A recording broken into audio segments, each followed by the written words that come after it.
Welcome to a new video tutorial on the topic of past models of deduction. As you know, the title for this week's work is Genius. What is a genius? What are the qualities that those who we consider geniuses possess?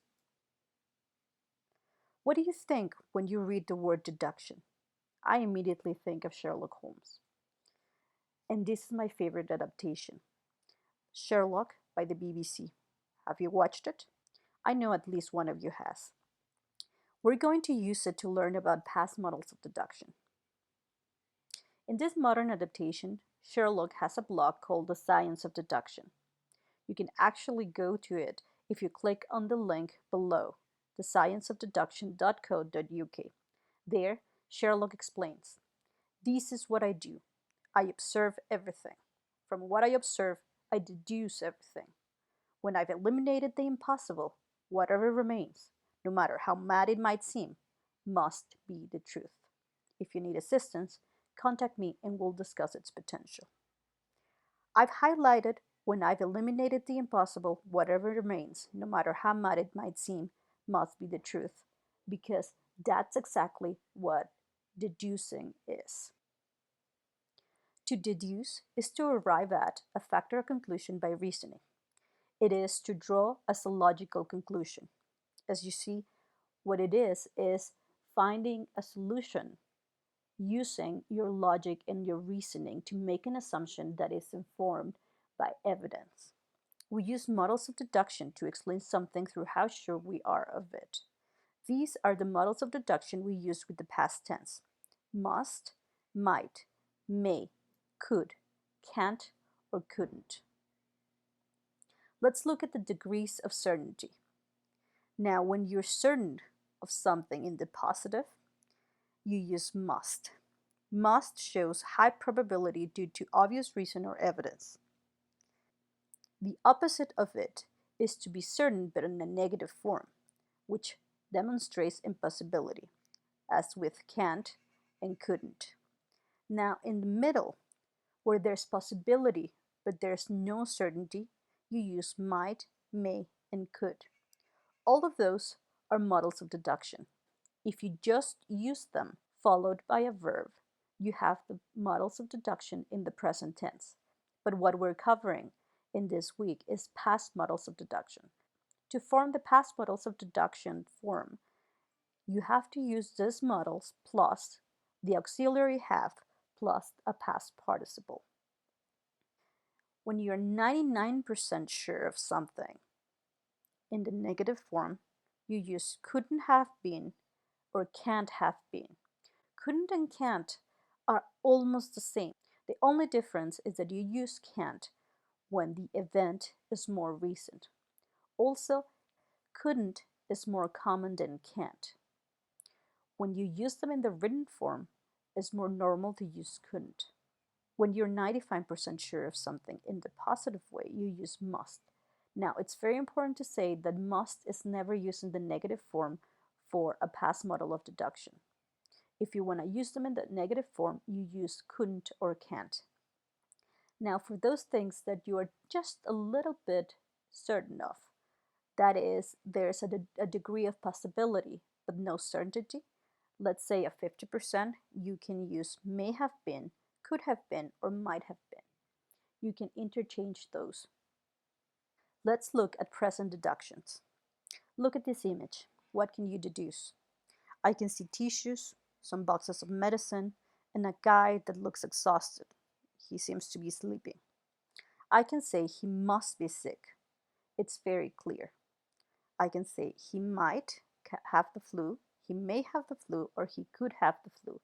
It is possible, but I'm not entirely sure. He could be sick of something else. I can say he can't be feeling well.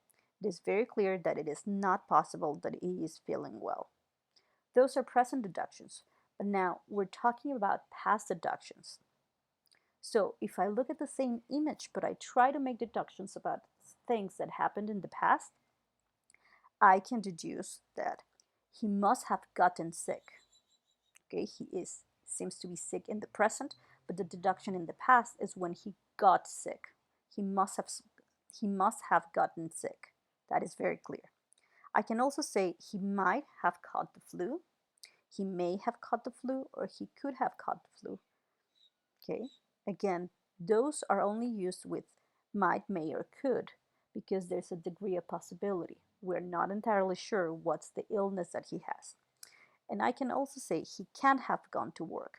It is very clear to me that he didn't go to work. All of those are examples of past models of deduction. Let's look at some examples. Do you see the woman in the picture? There is a jack in the box in front of her, and she looks like she's dead.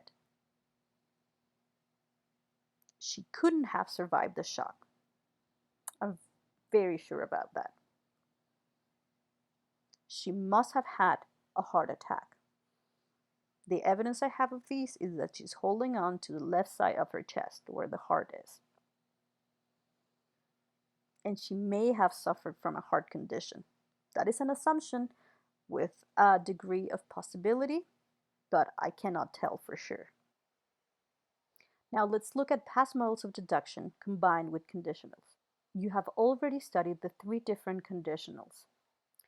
I have an example here of a regular conditional. If I had studied more, I would have passed the exam. Can you recognize what type of conditional it is? It is a past unreal conditional or third conditional. We know this because on the if clause, you have a past perfect, had studied, and in the conditional clause, you have would have passed. Now, with this type of conditional, you can substitute the would have passed to using a past model of deduction. For example, if I had studied more, I may, could, might have passed the exam. If I hadn't saved all my paychecks, I couldn't have afforded my trip to the beach. If someone passed the exam without studying, it can't have been that difficult. In those cases, I have a past model of deduction used on the conditional clause. Now, if you notice, we don't have must there. We cannot use must in that case.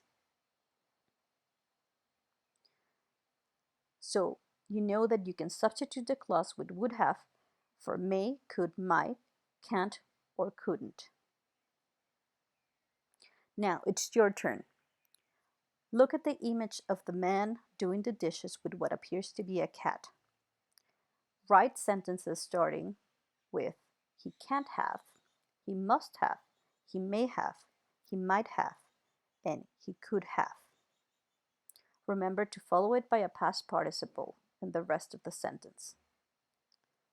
You also have this image of a woman holding a pen in what appears to be the Grim Reaper coming into her hospital bedroom. What sentences using past models of deduction can you come up with? Write them in the comment box below. I hope this video tutorial was helpful to you.